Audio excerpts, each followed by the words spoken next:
Yeah, it's time for a change.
I'm only kidding.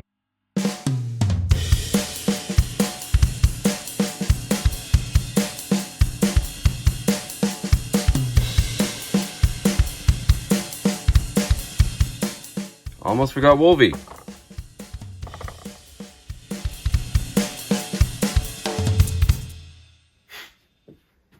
Pretty much looks exactly the same. Oh well, I tried. Happy New Year's, everyone. New year, new setup. Eventually, I'll get around to changing out all the books up there, but that's good enough for now. Hope everyone had a great New Year's and a great 2022. I had an interesting 2022. I started a YouTube channel, and beyond all my wildest dreams, people watched it. So this is something I do now. Once again, thank you to everyone who watched this channel and helped make it grow.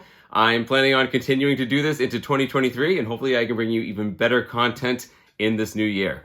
So in celebration of the new year, I wanted to do a video I've wanted to make since I started this channel. See, I've talked in the past a lot about why I call my channel Lunch Money Comics.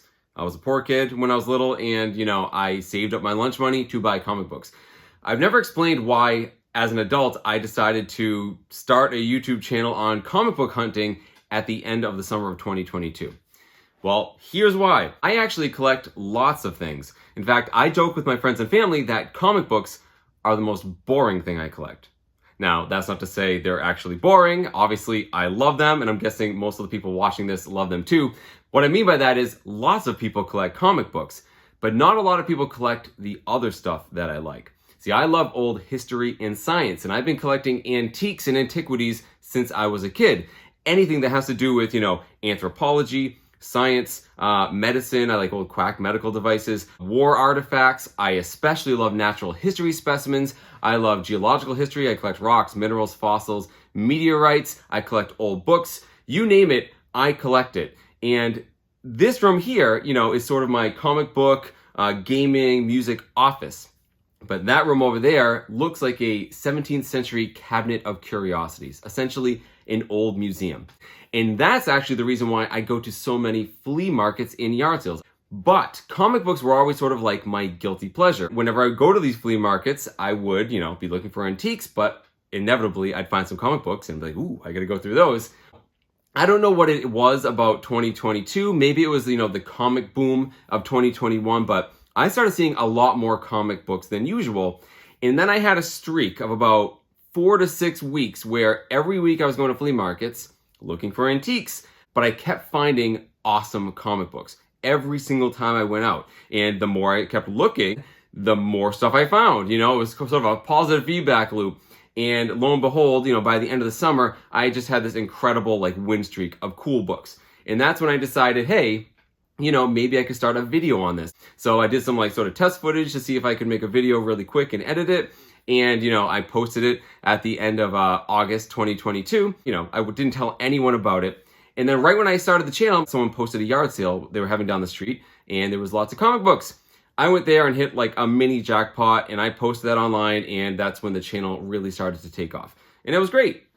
But what always kind of bummed me out was that the comic books I found before my channel started, the ones that inspired me to make the channel, nobody got to see them. So what I thought would be a really cool thing to do is a kind of look back on 2022 to show you guys my top 10 comic book finds at flea markets and yard sales of this past summer. So I ended up buying around 1,500 comic books this summer at flea markets and yard sales alone. So you can imagine how hard it's going to be for me to narrow this down to 10 or 12 comic books. So I'm going to lay down some pretty strict ground rules of how I'm going to come up with this list. So rule number 1, they can't have been comic books from a comic book type place. No comic shops, no comic cons, no collectible stores. I'm only talking comic books that I got at flea markets, yard sales, consignment shops, pawn shops, antique stores, right? That makes sense. Rule 1A, it also can't be from a comic book vendor at one of those places. A lot of times I go to a flea market and there's someone there that's their livelihood and they just happen to also sell at flea markets. That does not count. Rule number 2, it had to be a good deal. Listen, people go to flea markets and yard sales trying to get a good bargain on things, and that's usually how I like to collect my comic books. But sometimes people are overpricing their comic books, or, they're overvaluing them. That's fine. And truth is, I bought some comic books I felt like maybe they were priced a little too high, but I really wanted them. But I'm not going to count those ones. That's not really in the spirit of like the bargain hunting at flea markets. So they have to be comic books that I got a good deal on them. Rule number 3, if I'm going to make a top 10 list, I need to define what that top is. What constitutes a good book to make the list? Listen, if I wanted to pick my top 10 favorite comic books I got, they'd probably be like 10 $1 non-key issues that I just really like the stories or the art in them.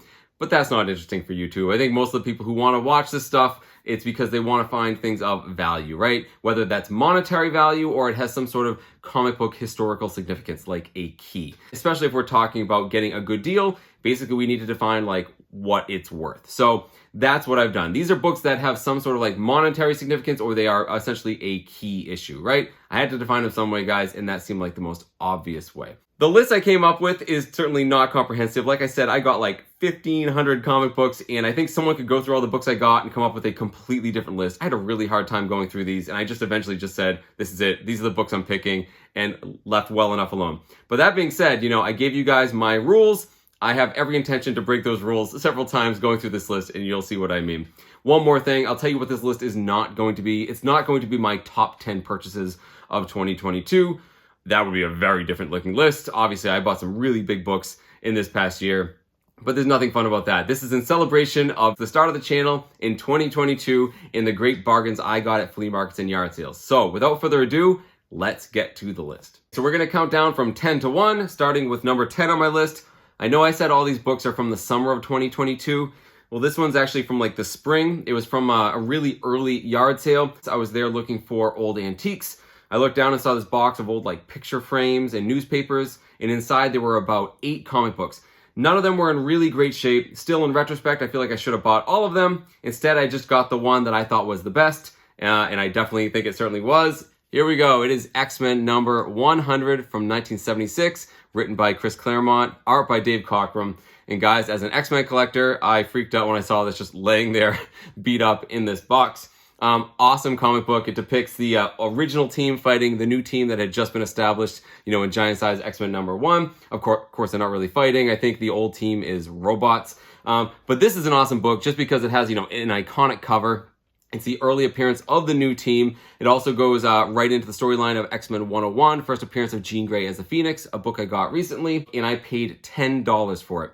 Now, I know what you guys are thinking. Wow, that's a really great deal for this book. And why is it 10 on the list? Well, the reason is that it's in pretty bad shape. I don't know if you guys can see, there's some pretty bad staining right here in the middle. I don't know what it is. And also, it looks like there was a sticker attached up here at one point that someone pulled off and it caused a tape pull. I've done the best I can to kind of like flatten it out. It looks a little bit better than when I got it. But otherwise, yeah, X-Men 100 at a yard sale down the street.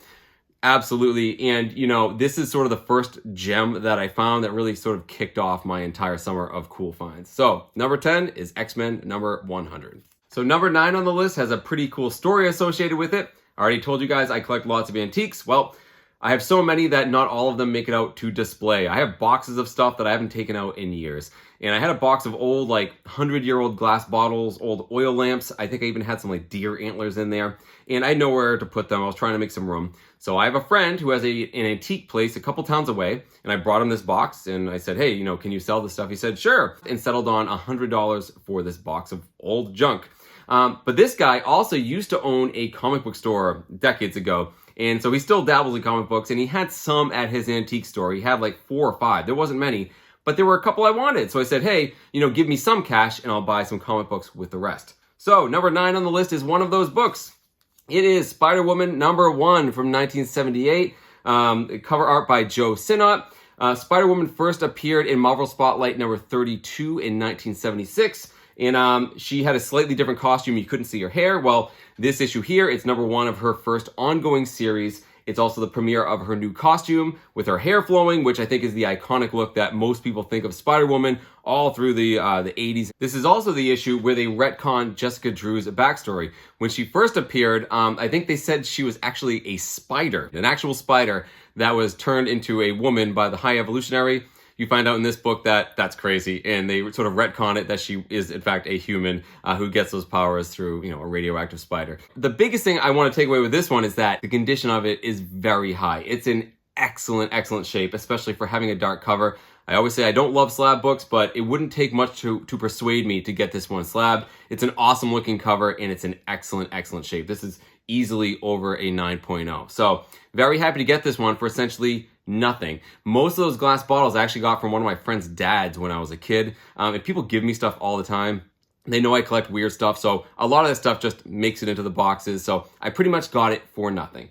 But it's not the only book that I got when I was there. Another book that I picked up was Web of Spider-Man number 1. This isn't the actual book I got there. This is a different copy I have. The one I actually got from this antique place, I ended up trading at another flea market, and you can find the video for it, for an X-Men number 244. And this is the first appearance of Jubilee. Again, not this book, because that one that I got, I traded again at a Comic-Con for Avengers number 69, first appearance of Squadron Sinister and the Grand Master. And then I took the extra $30 I had left over from this transaction. I walked a couple blocks over to the comic store down the street, and I bought Eternals number 1. So my point is this. I tell you, there's got to be a good story attached to it. I took an old box of junk that I've had for a long time that I spent nothing on. And sometimes you can turn that junk into comic book treasure.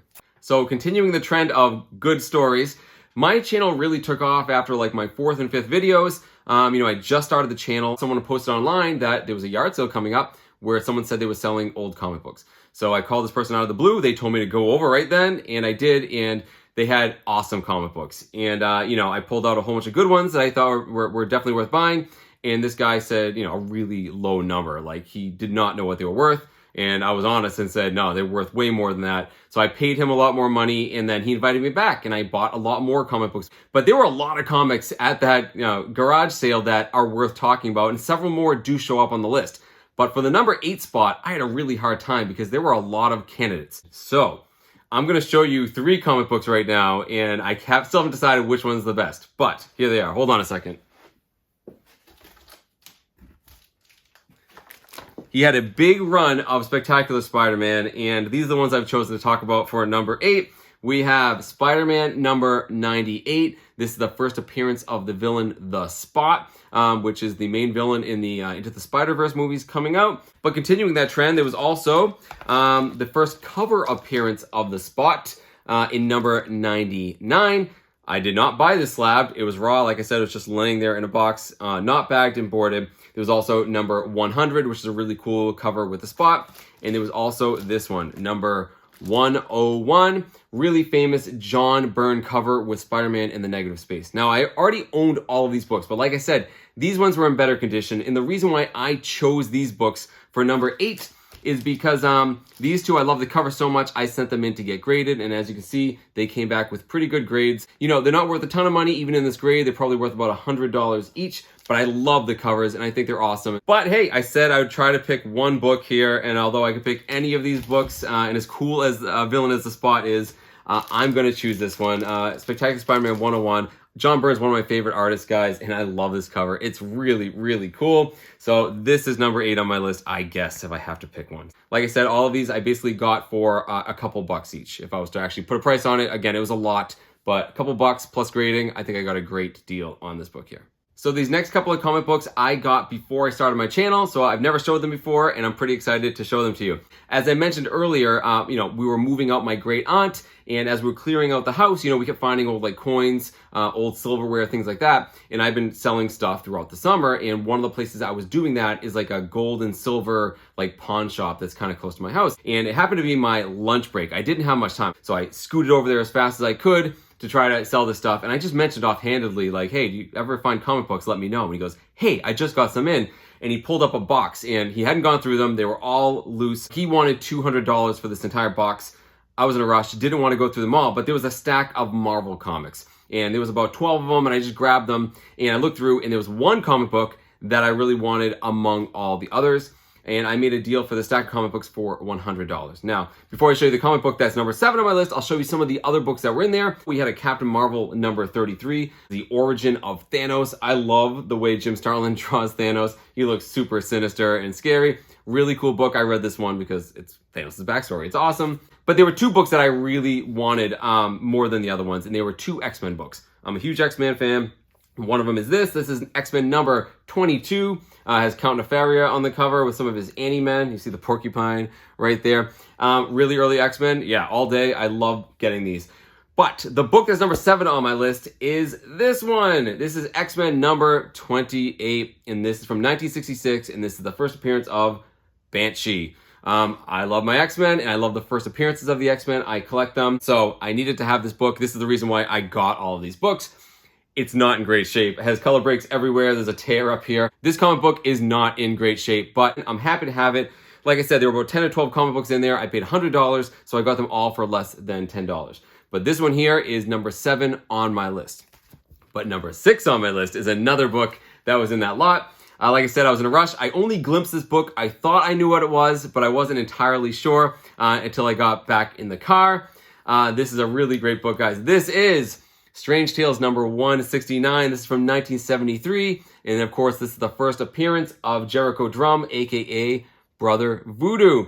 Brother Voodoo is a really cool magic user in the Marvel Universe, similar to Doctor Strange in many ways. I think he actually ends up becoming Sorcerer Supreme at one point. He's in the new Strange Academy series. But why I love this book so much is that this cover here, which is by John Romita, is awesome. You have Brother Voodoo walking towards, the viewer like a BA. You have his astral form behind him looking all menacing. But the best part about this, guys, obviously, is this trade dress. I mean, it's awesome. It gives me that old, horror vibes from all those old horror books, in the early 70s.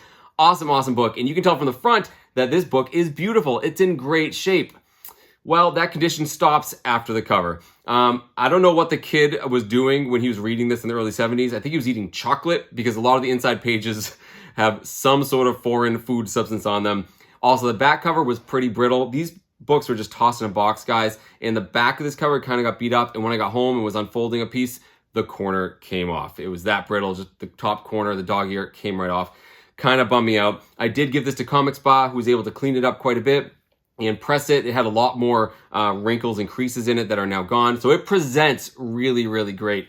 But otherwise, I think he's a really cool character. I know there was a lot of hype with this book before Doctor Strange Multiverse of Madness came out. A lot of people speculated that he would show up in that movie. He didn't. I think this book jumped up and now it's kind of come back down to earth, but I'm happy to have it. Like I said, the cover is amazing, and that's why more so than the Banshee, this one ends up making number 6 on my list. For number 5 on the list, we have to go back to that same yard sale that I keep talking about, the same one that had those spectacular Spider-Mans. And we're not going back for the last time, I might add. So that first pass, like I said, I got lots of great books out of it, but a few of them really stood out amongst the rest. Here we go. This is Star Wars number 68 from 1983, cover art by Gene Day. And of course, this depicts what appears to be Boba Fett on the cover with this amazing yellow background. It actually isn't Boba Fett. It is a new character named Fen Shaisa that Leia mistakes for Boba Fett. But the significance of this book, beyond the cool cover, is that it's also the first time the Mandalorians are mentioned in lore. So, really cool book, but obviously people don't know this is Fen Shaisa usually, and they collect it because, for all intents and purposes, it's Boba Fett. And it's a great cover. You know, in this grade, it's worth between, $150 and $200. It's come down a bit, obviously, but great looking book in its own right. And again, I found it at a yard sale. I had it cleaned up and graded and took what would be a $2 purchase and turned it into something much better. So I'm really excited to show you guys number 4 on this list, because more than any other comic book I'm going to show you, this is really the one that inspired me to start this channel. So we need to go back to July of 2022. I was at Brimfield Flea Market, and by this point in the summer, I am actively looking more for comic books than for antiques. And I find a vendor who I've seen since then, but that was the first time I ever saw him, and he was a paper dealer. He had lots of posters, magazines, newspapers, but he did have a couple of small boxes of Silver Age, DC, and Marvel. I started going through the Marvel box, and I was amazed to find a couple of Spider-Man books, and one of them I absolutely had to have, and here it is. This is The Amazing Spider-Man number 46 from 1967, written by, of course, Stan Lee, cover art by John Romita, and the significance of this, of course, is that it's the first appearance of the Shocker. Spider-Man has an amazing rogues gallery, and, definitely Shocker is one of the more minor villains of his rogues gallery, but still a cool villain in his own right. And guys, anytime you can find a first appearance of a Spider-Man villain from the Silver Age, it definitely is worth getting and adding to your collection. Now, he had a price of $90, which I thought was okay. But the book I'm showing you right now is not how it looked back on that day in Brimfield. It actually had a pretty bad spine roll. It was really creased, and it even had some writing up here in the M in some sort of pencil. I'll put a picture up that I took, that day to show you guys what it actually looked like.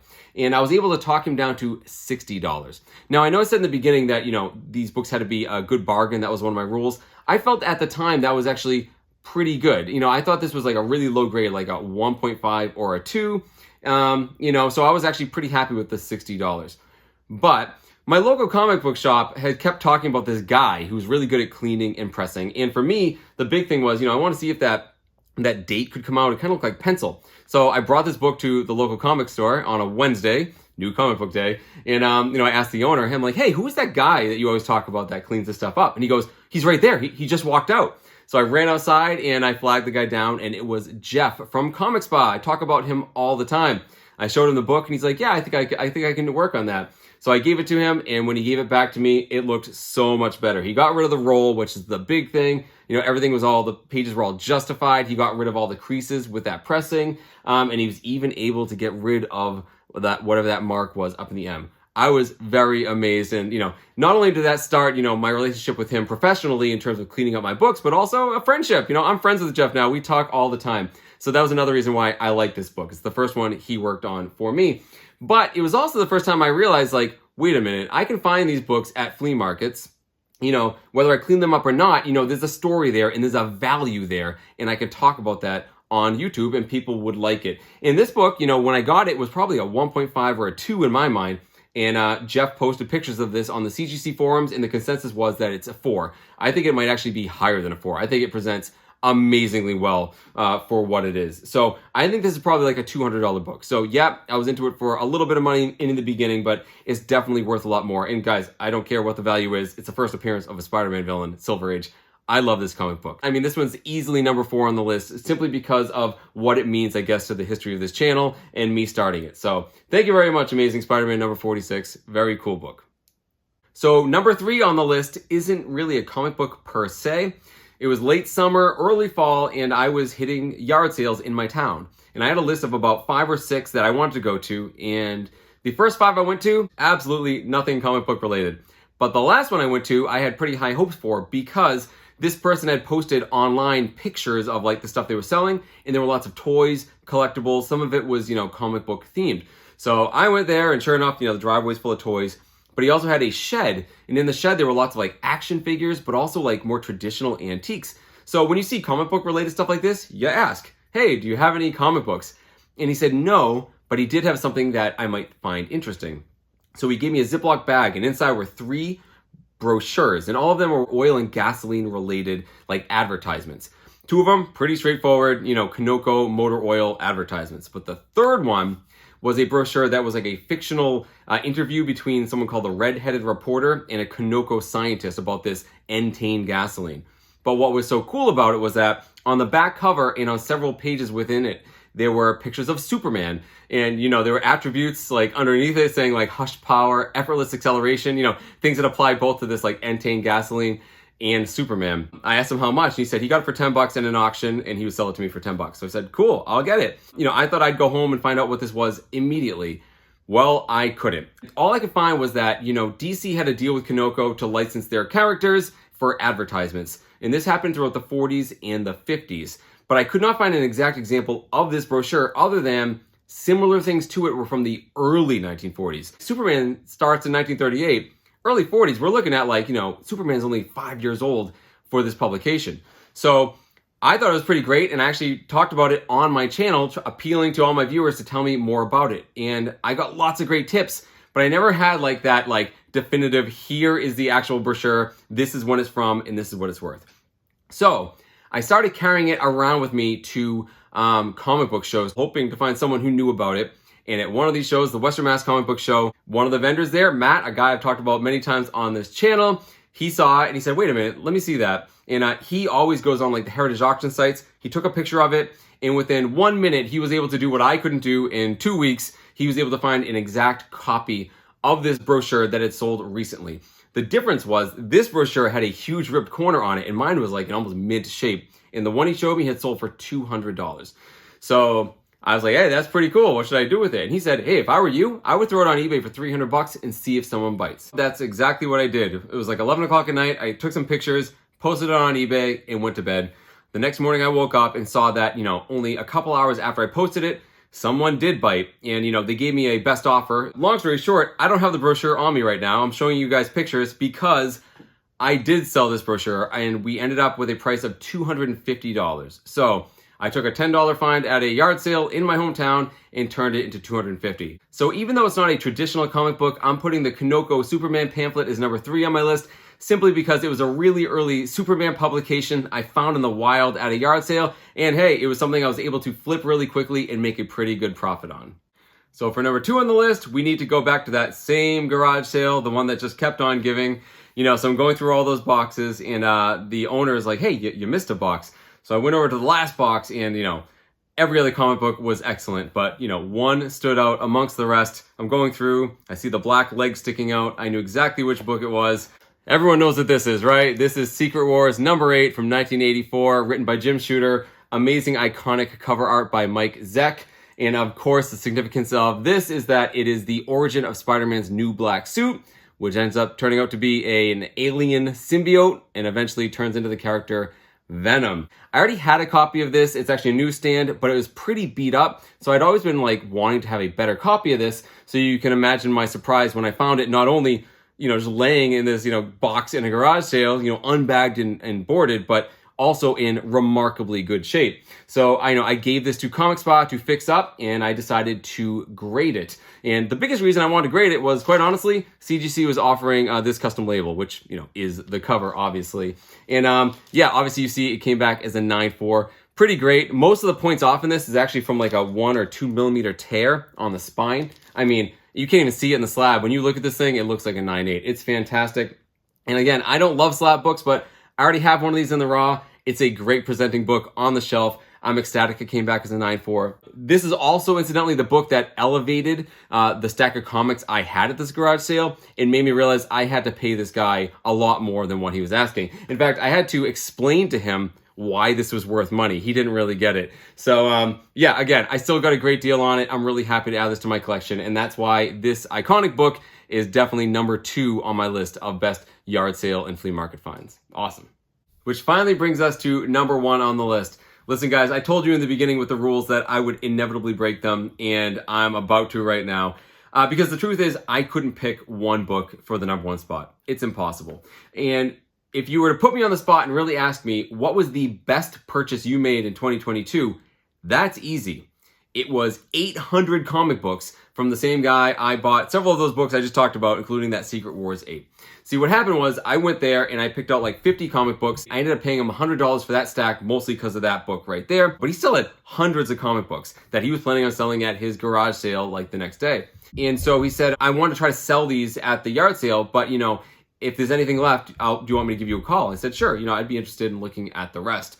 So, the weekend came and went. He tried selling some comic books, and then I got a call on Monday. And he asked me to come back over because he still had a lot left. So I went over and I brought my son, and we're going through these. My son's having a great time going through them. We're chatting with this guy, really nice guy. And by his estimation, there were 400 comic books left. He asked me, like, would I be interested in buying? I said, well, I don't really want all of them. He's like, how about this? I'll sell them to you all for 20 cents each. How about $80? And which I think is absolutely a fair offer. But I was thinking about space at that point, and there was like half of those books I did not want. There was a lot of them that were pretty beat up or that were like very like indie comics I'd never even heard of. And so I told him, like, honestly, I just really want the Marvel books, I'll gladly pay you the 20 cents each for like those Marvel books, So like, if it was about half, I figured like, how about $40 for just these 200? And he's looking at me and my son looking through these books, and he said, how about this? Give me the $40 and you take all of them. I want you to have them. Which I was blown away by. I was like, are you sure? Like, I'll definitely pay you more. He's like, no, you guys are enjoying these. It's great that you're here with your son. I want you to bring these home and enjoy them. Wow, that was amazing. So I brought them home. I was very humbled by how cool is this. And, me and Jack started going through the comic books. It actually took me 2 days to actually sort through all these books. And you can see the video of me doing that. But it became very apparent really quickly that there were a lot more than 400 books. And when I got to about 600 books, I called this guy up and said, hey, I owe you more money. There's a lot more than 400 books here. He said, nope, no, you do not. He's like, I want you guys to have them. I don't care how many there are. You guys enjoy them. I was like, okay. And I went through all the books, and there ended up being 796 of them. So almost 800 of them, which means I bought all of them for a nickel a piece. Absolutely my best purchase of 2022. And what's so cool about it, it's, there weren't a ton of comic books in there that were worth any money. You can watch my video. But what was so great about it is that, it's basically the greatest box of chocolates ever. A lot of these books I haven't even sorted yet. I know in that like video montage in the beginning, you saw me move some boxes. That's nothing. There was a couple boxes from that lot in here. The rest of them are on the table that this camera's on. They're everywhere. They're all over the place. It's been months and I still haven't been able to sort and go through them all. And 90% of them have not been bagged or boarded. But that's great because what I do is when I'm down here, I'll just like randomly I'll be filming and I'll like reach down into the box and I'll pull out a random book.